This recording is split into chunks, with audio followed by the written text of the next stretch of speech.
পুরান ঢাকা মানে কাবাবের আসল স্বাদ আর নাজিরা বাজারের কাবাবের মেলা। রেশমি কাবাব আর হারিয়ালি কাবাব দুই নামেই লুকিয়ে আছে পুরান ঢাকার আসল স্বাদ। শুধু তাই নয়, এখানে রয়েছে সেই বিখ্যাত আলম খান টি। এই চায়ের টেক্সচার আপনাকে সত্যি মুগ্ধ করবে। চকলেট আর মিল্কের কম্বিনেশন এক কথায় দারুণ।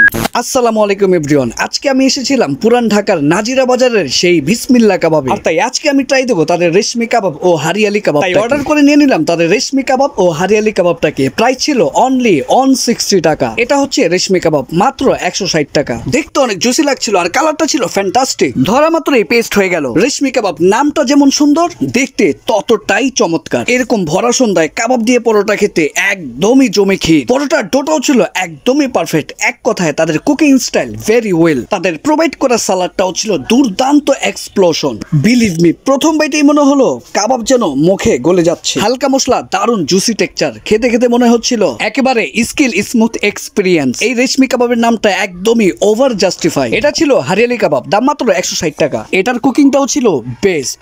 ধরা মাত্রই গলে গেল। তাই বলবো অথেন্টিক কাবাবের ফিল নিতে চলে আসুন পুরান ঢাকার এই নাজিরা বাজারের বিসমিল্লাহ কাবাবে। কিন্তু এই হারিয়ালি কাবাবের লুকটা কিন্তু অসাম লাগছে। হারিয়ালি কাবাব এই সালাডটা দিয়ে খেতে কিন্তু দারুণ লাগছে। প্রথম বাইটেই ফিল করলাম ফ্রেশ ধনেপাতা আর মশলার মিক্স একেবারে পারফেক্ট। বিশ্বাস করেন গাইস, স্পাইসি স্মোকি আর একদম অথেন্টিক পুরান ঢাকার সিগনেচারি টেস্ট এটা।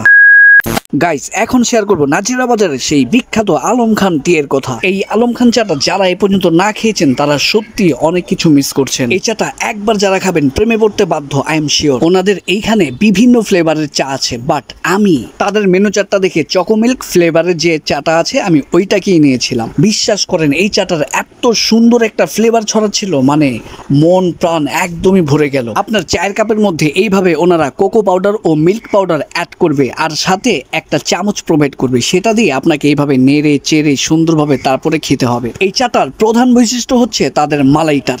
বিশ্বাস করেন এই মালাইটা এত বেশি ঘন, ক্রিমি ও রিচ যে কেউ দেখলেই জিভ দিয়ে পানি পড়তে বাধ্য। ট্রাস্ট মি, আমার লাইফে ওয়ান অফ দ্য বেস্ট চা ছিল এটা।